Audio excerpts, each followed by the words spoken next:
Hello প্রিয় বন্ধুরা, আজকের গল্পের নাম উপকারী কলা গাছ।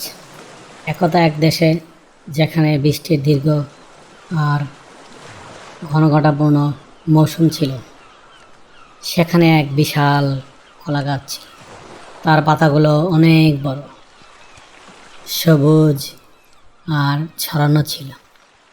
দেখলে মনে হতো যেন এক সবুজ ছাতা আকাশ ছুঁয়ে আছে। এই কলা গাছের পাতাগুলো কেবল বড় আর সুন্দরই ছিল না, অনেক উপকারীও ছিল।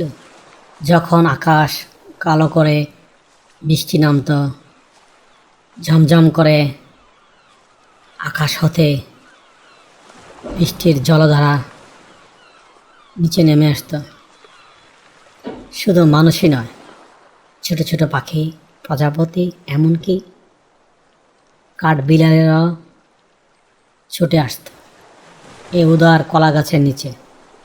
কলা গাছের পাতাগুলো পরম যত্নে তাদের ঢেকে রাখত, যেন মনে হতো কোনো এক মায়ের আঁচলে ঢাকা এই আকাশ।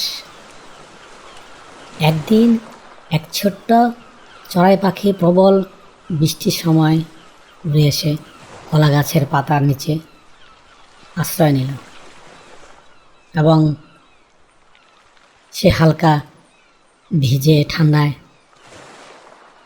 কাঁপছিল। কলা গাছের পাতা তাকে স্নেহভরে ঢেকে রাখল, যেন ফিসফিস করে বলল, ছোট্ট বন্ধু, ভয় পেও না, আমি তোমার রক্ষা করার জন্য আছি। চড়াই পাখিটা একটু সুস্থ হয়ে বলল, ধন্যবাদ কলা পাতা বন্ধু, তোমার জন্যই আজ আমি ভিজলাম না, জ্বরও আসবে না। কলা গাছের পাতা মৃদু বাতাসে দোল খেয়ে হাসল, বলল, ছোট্ট পাখি, এতে আর কিসের ধন্যবাদ? আমার জন্মই তো হয়েছে ছায়ার আশ্রয় দিতে। অন্যের উপকারে আসলে আমার সবচেয়ে বড় আনন্দ হয়। একটু পর একটি ছোট্ট রঙিন প্রজাপতিও উড়ে এসে পাতার নিচে আশ্রয় নিল। সেও বৃষ্টির পানিতে ভিজে চুপসে যাচ্ছিল। প্রজাপতিটাও কলা গাছের পাতাকে ধন্যবাদ জানালো। আজকাল তোমার মতো উপকারী গাছ খুব কমই দেখা যায়। কলা গাছের পাতা দেখল তার ছোট্ট ছোট্ট আশ্রয় প্রার্থীরা খুশি।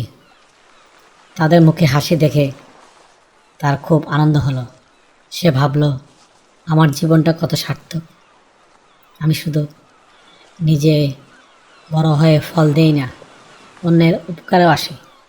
আমার জীবনে এর চেয়ে বড় আর কি হতে পারে? এইভাবে প্রতিদিন কলা গাছের পাতা নতুন নতুন বন্ধু তৈরি করত, যারা তার ছায়ায় আরাম পেত, বৃষ্টির হাত থেকে রক্ষা পেত।